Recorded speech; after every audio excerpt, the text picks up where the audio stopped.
Number, the broadcast. The message arrived on every screen across 14,000 star systems at the same moment. On busy trading stations, merchants stopped their deals. On warships, soldiers gathered around display screens. On peaceful farming worlds, families left their dinners to watch. The Galactic Concul was about to deliver a message, and when Zyreth Voskan spoke, the entire galaxy listened. The broadcast showed a grand chamber made of black stone and gold metal. Thousands of alien dignitaries filled the seats, their many eyes fixed on the central platform. Guards in ceremonial armor stood at attention, their weapons gleaming under harsh white lights. Everything about the scene was designed to show power and authority. Consul Zyreth stood at the center of it all. He was tall for his species, with blue-gray skin and 4 arms that moved with practiced grace. His robes were made from the finest materials of 100 conquered worlds.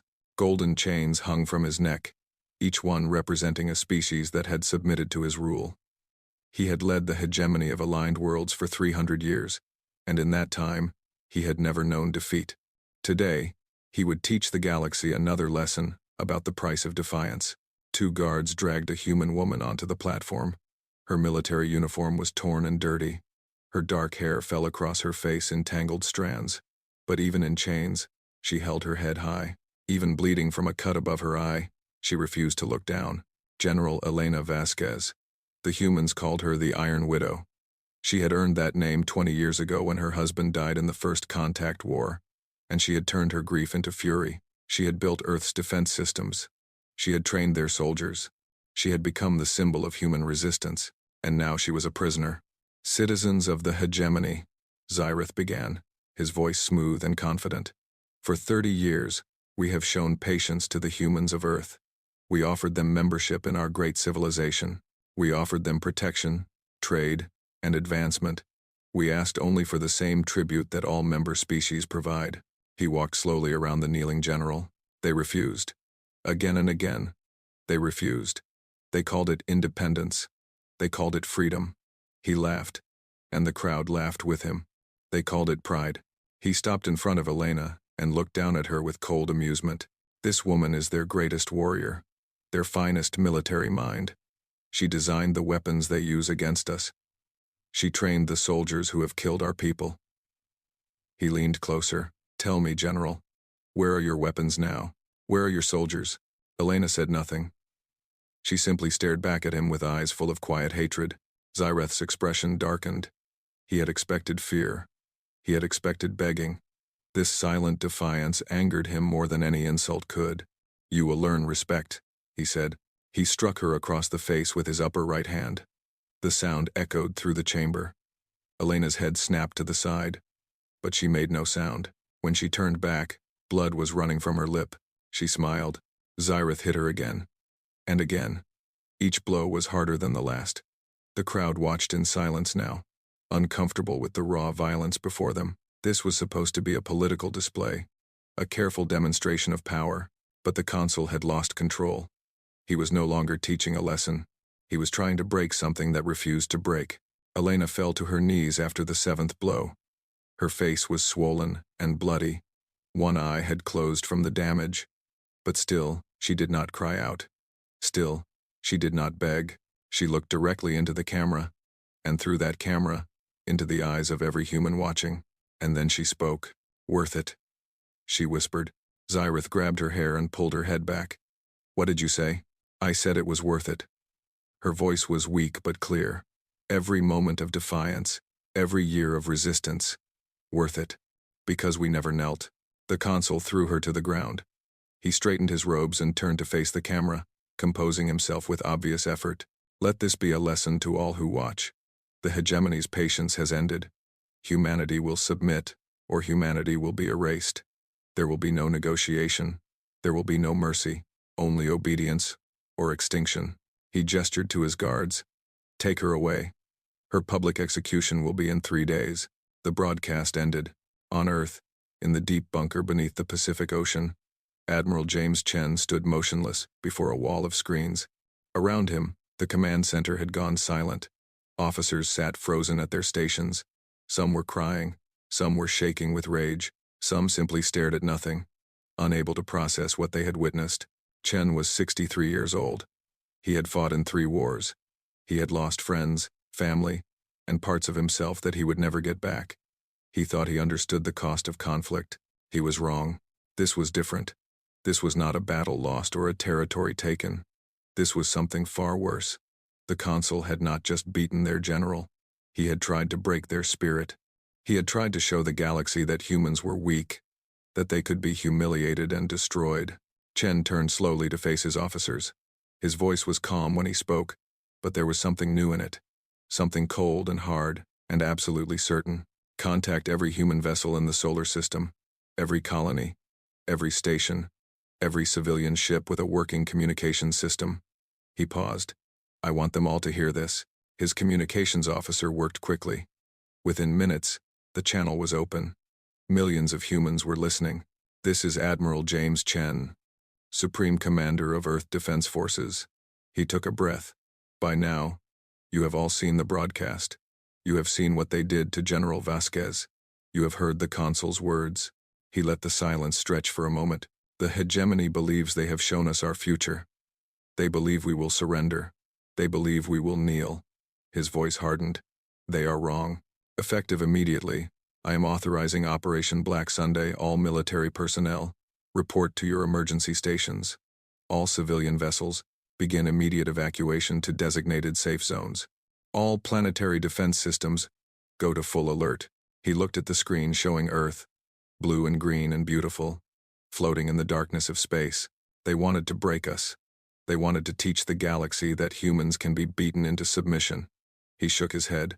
Instead, they have woken something they do not understand. They have united us in a way that nothing else ever could. We will get General Vasquez back. We will make them answer for what they have done. And we will show the entire galaxy what happens when you hurt one of us. He closed the channel and turned to his second-in-command, Captain Sarah Wong. How long until the sleepers can be activated? Sarah checked her datapad, her hands trembling slightly. The engineering teams say 6 months if we push hard. Push harder. Chen sat down in his command chair and began reviewing tactical data. We have work to do. Across the solar system, humanity began to move. Ships launched from hidden bases. Factories that had been dormant for decades roared back to life. Scientists worked through the night, finishing projects that had been waiting for this moment.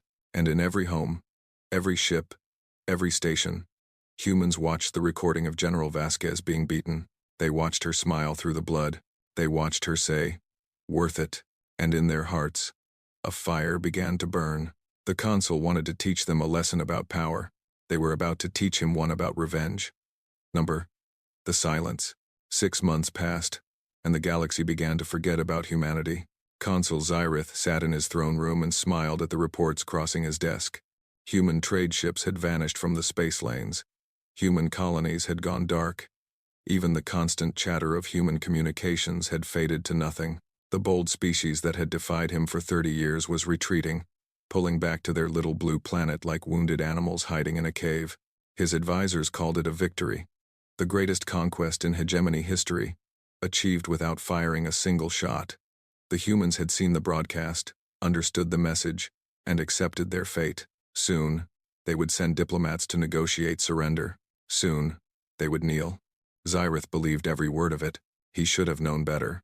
Deep beneath the surface of Earth's moon, Dr. Yuki Tanaka had not slept in 4 days. The 52-year-old physicist stood before a machine the size of a small city, watching lights blink across control panels that she had designed herself. Around her, 300 engineers worked in focused silence, checking systems and running tests. They called it the Prometheus engine. It was humanity's greatest secret. For 50 years, since the first moment humans had looked upon the vast hegemony and understood what they faced, they had been preparing. Not for war exactly, but for survival. They had studied alien technology, improved upon it, and hidden their achievements where no one would think to look. The Prometheus engine could turn asteroids into pure energy. That energy could power weapons, shields, and engines far beyond anything the hegemony possessed. A single engine could keep a fleet running for centuries without refueling. Humanity had built 7 of them, ready for activation test, reported her assistant, a young man named David who looked almost as tired as she felt. Yuki nodded. Begin sequence. The machine hummed to life. Lights flickered. The ground trembled beneath their feet. And then, with a sound like a giant taking a breath, the first Prometheus engine came fully online. Yuki watched the power readings climb higher and higher, passing every theoretical limit she had calculated. A smile crossed her exhausted face. Send word to Admiral Chen. Phase 1 is complete. Far from the moon, in the cold darkness of the Kuiper Belt, Admiral Chen received the message aboard his flagship, the UES Vengeance. He stood on the observation deck, looking out at a sight that would have terrified any hegemony spy. 7,000 warships hung in the void. They called them the Sleepers. Each one had been built in secret over the past 50 years, hidden in asteroid bases and orbital stations that the hegemony had never bothered to inspect. Each one carried weapons that human scientists had developed from captured alien technology, improved and refined until they were something entirely new. The hegemony thought they knew what human ships could do. They had studied Earth's defensive fleet, analyzed their weapons and shields, and concluded that humanity was a minor military power at best. They had no idea what was coming. Chen turned as footsteps approached. Captain Wang walked toward him, holding a datapad with the latest intelligence reports. The rescue team has confirmed success, she said, unable to hide her relief. They got her out. Chen closed his eyes for a moment. The mission to rescue General Vasquez had cost them 2 elite strike teams and a diplomatic cruiser. 37 soldiers had died to bring her home. But they had done it. Where is she now? Medical station on Europa. The doctors say she'll need 3 more months of recovery. But she's already demanding to see the tactical reports. Wang smiled slightly. She's already planning. Chen nodded. Of course she was. Elena Vasquez was not the kind of woman who rested while there was work to be done. On Europa, in a white medical room filled with soft light and quiet machines, Elena opened her eyes and looked at the ceiling. Her body ached in 100 places. The doctors had repaired the broken bones and healed the cuts, but some wounds went deeper than flesh. She remembered every blow, every moment of humiliation, every second of standing before the entire galaxy and being treated like an animal. She also remembered the message she had sent with her smile. Worth it. 2 words that had crossed the stars and landed in the hearts of every human alive. Her assistant, a young lieutenant named Marcus, entered with a datapad. General, the Admiral asked me to bring you these. Elena took the pad and began scrolling through the information. Fleet numbers, weapon specifications, target lists, manufacturing reports from hidden factories across the solar system. The more she read, the wider her smile grew. They have no idea, she whispered. Ma'am? The hegemony. They think we're hiding. They think we're scared. She laughed, and there was nothing soft about the sound. They have absolutely no idea what we've been building. She continued reading. The reports told a story of preparation on a scale that even she had not fully understood. Humanity had not been wasting the last 50 years. They had been planning for this exact moment. Ships, weapons, training programs, intelligence networks, everything they would need to fight a war against the most powerful civilization in the galaxy. And now that war was about to begin. Lieutenant, Elena said, her voice steady despite her injuries. I need to speak with Admiral Chen. Face to face. General, the doctors say you need rest. The doctors can wait. She pushed herself up in the bed, ignoring the pain that shot through her ribs.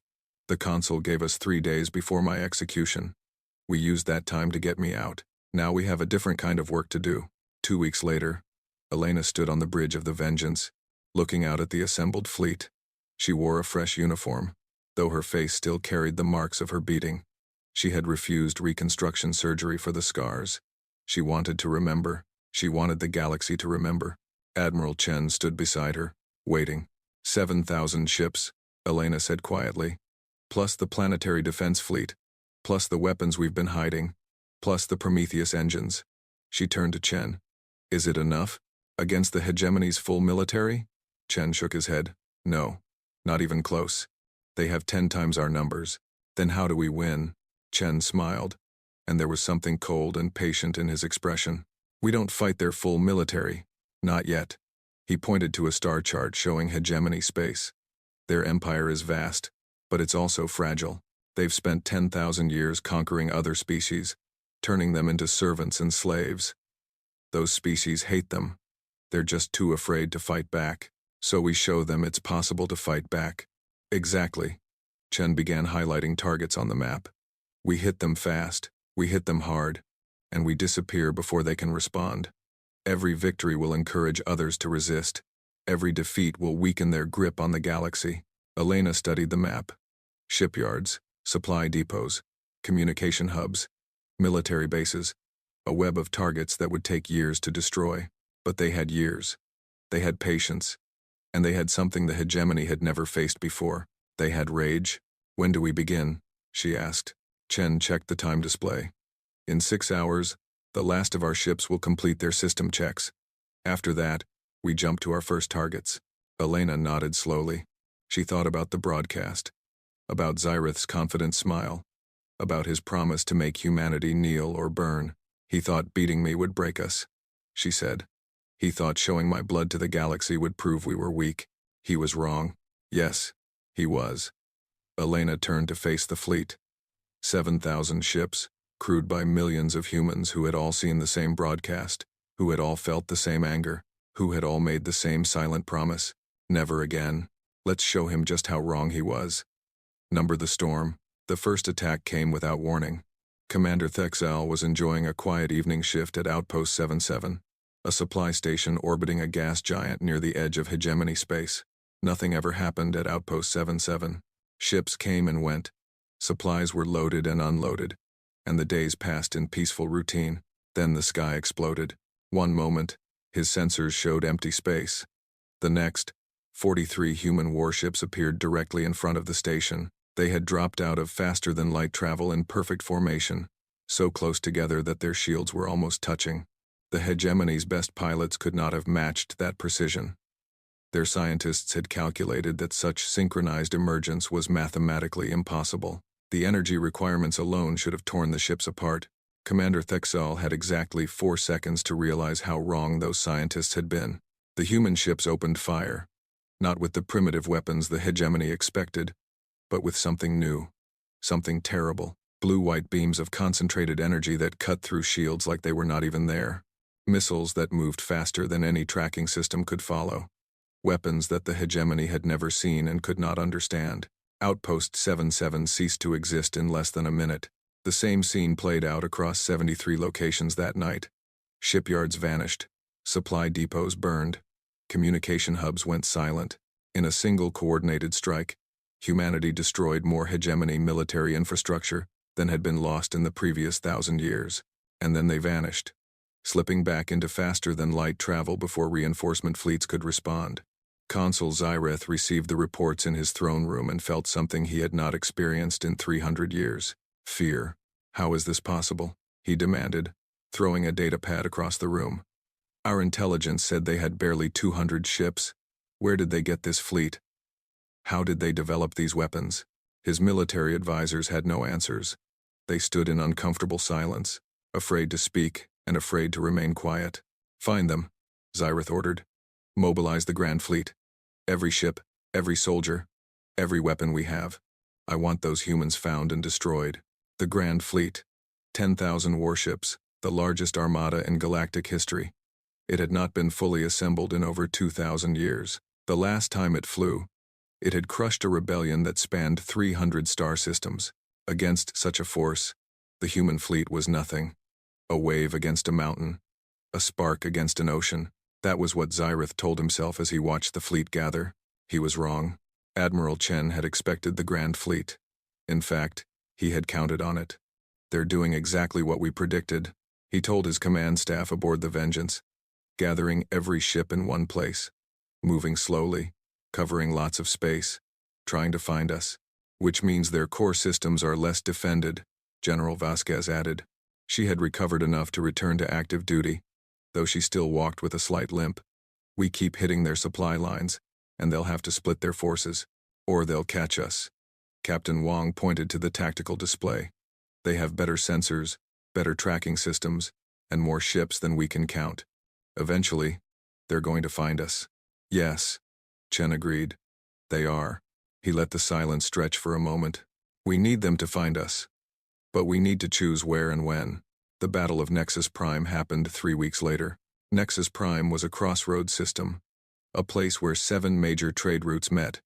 Whoever controlled Nexus Prime controlled movement across half the galaxy. The hegemony had built a massive military base there, protected by orbital platforms and defensive satellites. When the human fleet emerged from faster-than-light travel, they found exactly what they expected: 4,000 hegemony warships waiting for them.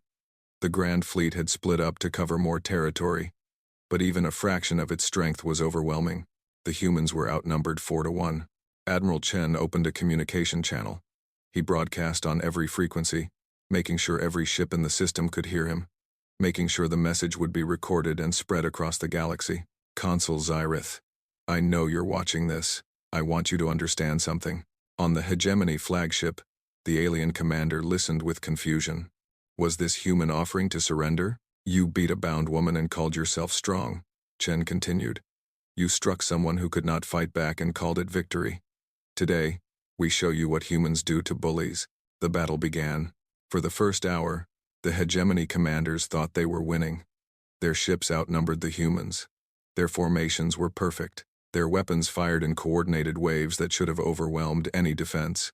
But the human ships would not die. They moved in ways that seemed impossible. They changed direction instantly, dodging attacks that should have been unavoidable. Their shields absorbed hits that should have destroyed them, and their weapons kept finding targets, kept punching through armor and shields, kept turning hegemony ships into expanding clouds of debris.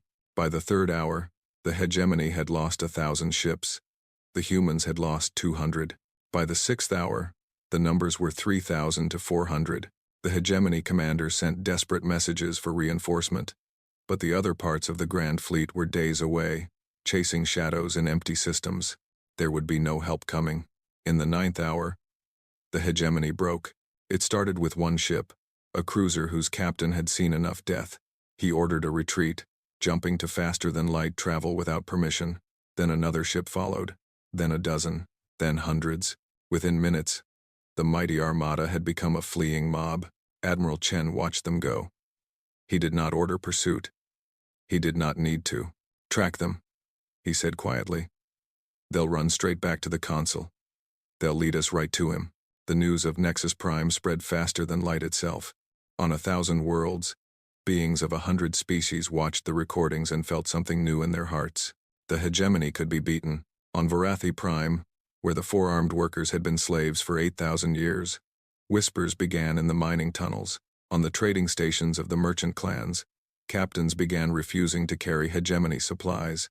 On dozens of worlds, species that had never dared to resist started wondering if maybe, just maybe, they could be free. Consul Zyrith watched the recordings in his private chambers, alone for the first time in decades. His hands were shaking. His confident smile had disappeared. 6,000 ships. He had lost 6,000 ships in a single battle against a species that was supposed to be primitive, against a fleet that was not supposed to exist, against weapons that could not possibly be real. And now the humans were coming for him. He could see it in the patterns of their attacks, the way they were cutting through his territory, always pushing inward, always getting closer to the heart of his empire.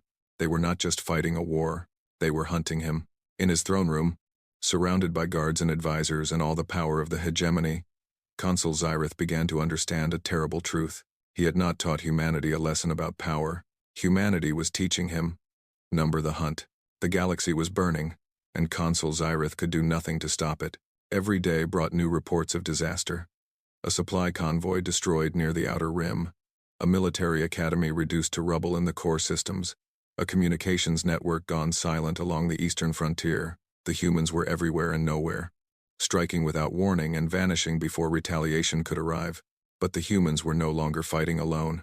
It started on Varathi Prime, the mining world where four-armed workers had served the hegemony for 8,000 years. 3 days after the Battle of Nexus Prime, human ships appeared in orbit and broadcast a simple message. The hegemony is falling. You can be free. We will help you. The Varathi uprising lasted 2 weeks. By the end, every hegemony official on the planet was dead or fleeing, and the workers controlled their own world for the first time in recorded history. Then it spread. The crystalline minds of Sector 7, beings of living crystal who had been forced to power hegemony computers, began feeding intelligence to human commanders. The merchant clans, seeing which side was winning, discovered that their ships could no longer transport military supplies for the hegemony. Mysterious mechanical failures, unfortunate scheduling conflicts. Very sorry, but business is business. On 40 worlds, then 100, then 300, species that had cowered in fear for thousands of years began to rise. Some fought openly. Some simply stopped cooperating. Some provided information, shelter, and supplies to the advancing human fleets. The hegemony was not losing a war. It was losing an empire. General Elena Vasquez led the assault on the core systems. Her flagship, the UES Retribution, flew at the front of every attack. The soldiers who served under her would have followed her into any battle, against any odds. They had all seen the broadcast. They all knew what she had suffered. They all understood why she pushed so hard. She was not just winning a war. She was sending a message. Approaching Throne Prime, reported her navigation officer. Outer defenses are active. They're throwing everything they have at us. Elena studied the tactical display. The consul's home system was protected by 3 defensive rings, each one bristling with weapons platforms and patrol ships. The inner ring alone had more firepower than the entire human fleet. But the inner ring was designed to stop armies. It was not designed to stop what was coming. Begin Operation Iron Widow, Elena ordered. The human ships did not charge the defenses. Instead, they scattered, breaking into hundreds of small groups that spread across the system like seeds in the wind. The defensive platforms tried to track them all, tried to prioritize targets, tried to coordinate their fire. They could not. Human ships appeared behind the platforms, having circled around through undefended space. They appeared inside the gaps between defensive rings. They appeared in places that should have been impossible to reach, and they were not alone.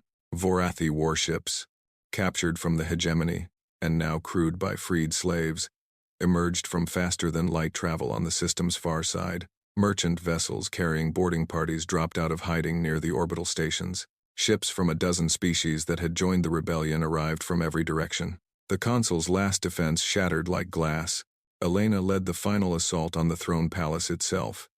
Her shuttle landed in the central courtyard, surrounded by the ruins of what had once been the most beautiful building in the galaxy. Smoke rose from broken towers. Fire burned in the gardens. The sounds of combat echoed from every direction. She stepped out into the chaos, rifle in hand, and began walking toward the throne room. The immortals met her in the main corridor.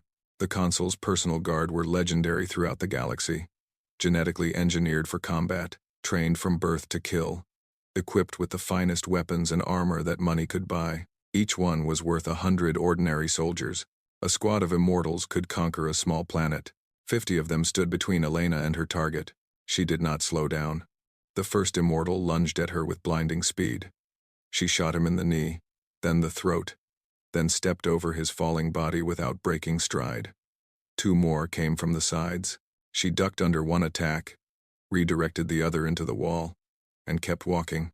Her soldiers caught up with her, engaging the immortals in a brutal close-quarters fight. But Elena did not stop to help. She could not stop. Not now. Not when she was so close. More immortals appeared. She killed them. Barriers blocked her path. She destroyed them.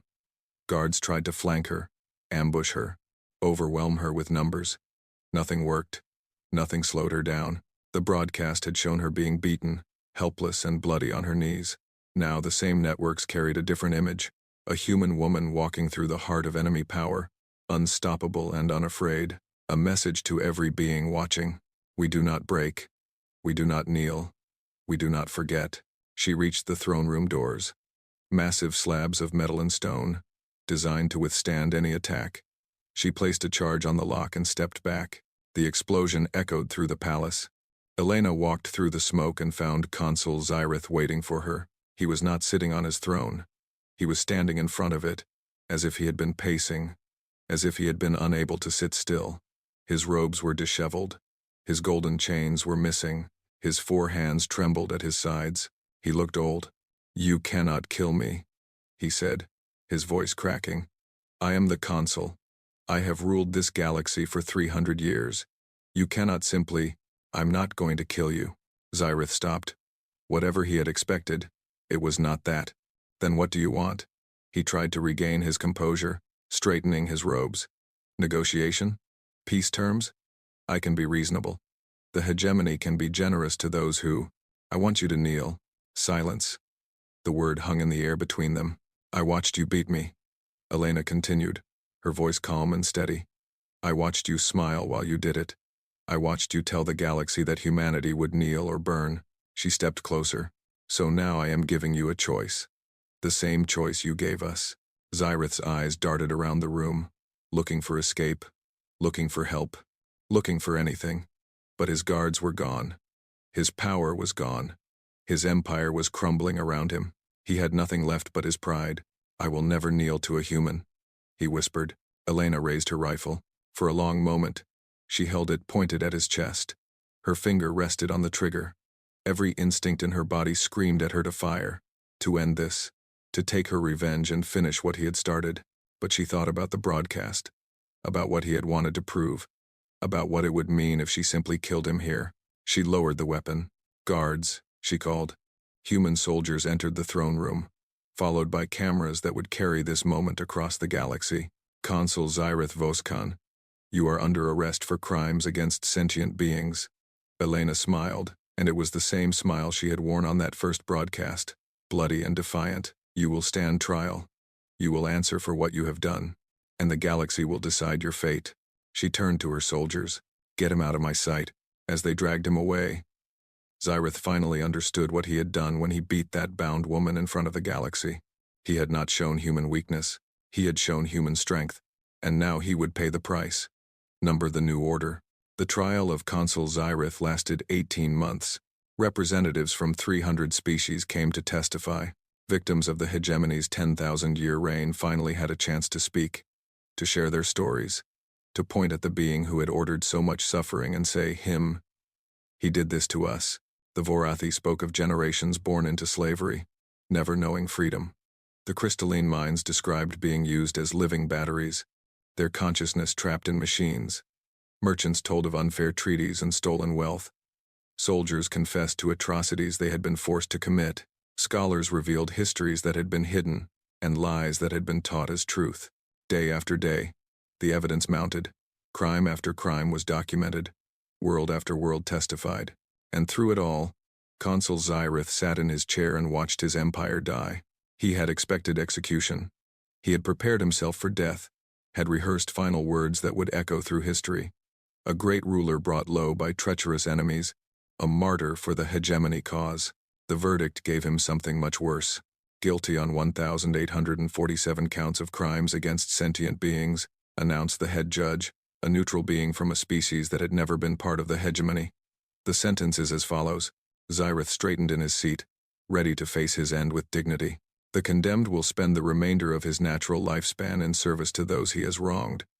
He will be transported to Vorathi Prime, where he will work in the conditions his policies created. He will clean waste recyclers, process mining refuse, and perform whatever tasks his overseers assign.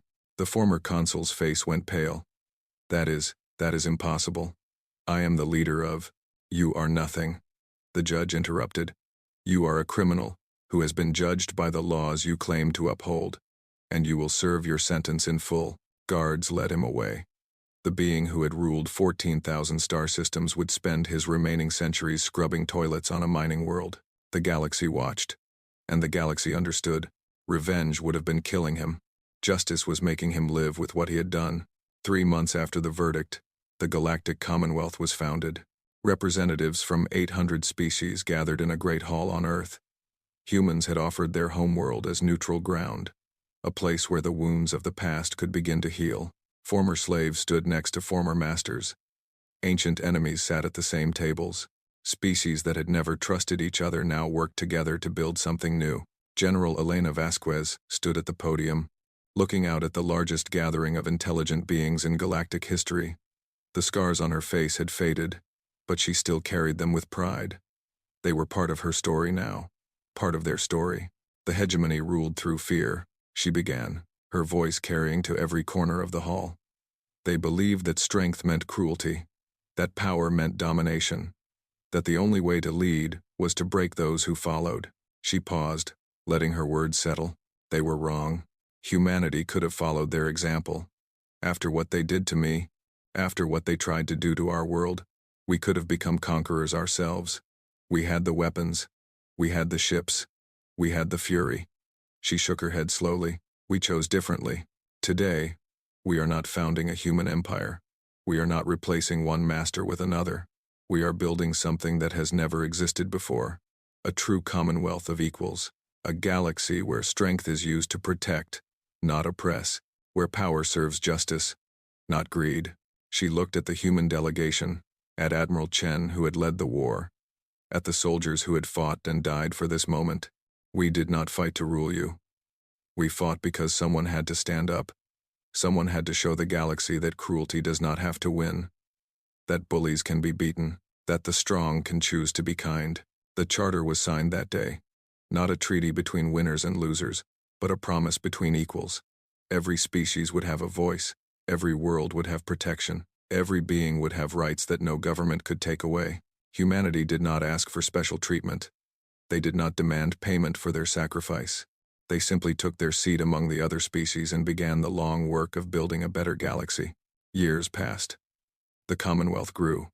Old hatreds faded as new generations learned to see each other as neighbors rather than enemies. The scars of the hegemony slowly healed. On the 10th anniversary of the founding, a journalist traveled to Earth to interview General Elena Vasquez. She had retired from military service, choosing to teach at a university where young people of many species learned about history and justice and the responsibilities of power. They sat in her small office, surrounded by books and memories. "There's something I've always wanted to ask," the journalist said. He was young, barely old enough to remember the war. That day on Throne Prime, when you had the consul in front of you, when you could have ended it with one shot. Elena nodded, knowing what was coming. "Why didn't you kill him?" She was quiet for a long moment, looking at the photographs on her wall. Pictures of friends who had died in the war. Pictures of students she had taught. Pictures of a galaxy that was finally learning to live in peace. "Because he wanted me to," she finally said. "He wanted humanity to become what he was. Conquerors, tyrants, monsters who solve problems with violence and call it strength." She touched the scar on her cheek. "I refused to give him the satisfaction. But weren't you angry? After everything he did to you? To your people?" "Of course I was angry. We all were." A small smile crossed her face. "You saw what we did when we were angry. We built a fleet in secret. We tore down an empire. We freed hundreds of species from slavery." She leaned forward in her chair. "But here is the thing about humans that the galaxy never understood. We do not just take things personally. We take them righteously. There is a difference." "What difference?" "Revenge would have been killing him. Justice was making him live with what he had done." She sat back. "Revenge is about making yourself feel better. Justice is about making things right. We have always been better at justice." The journalist nodded slowly, writing down her words. "One more question, if you don't mind. Looking back at everything that happened, everything you sacrificed, everything humanity went through, was it worth it?" Elena thought about the question.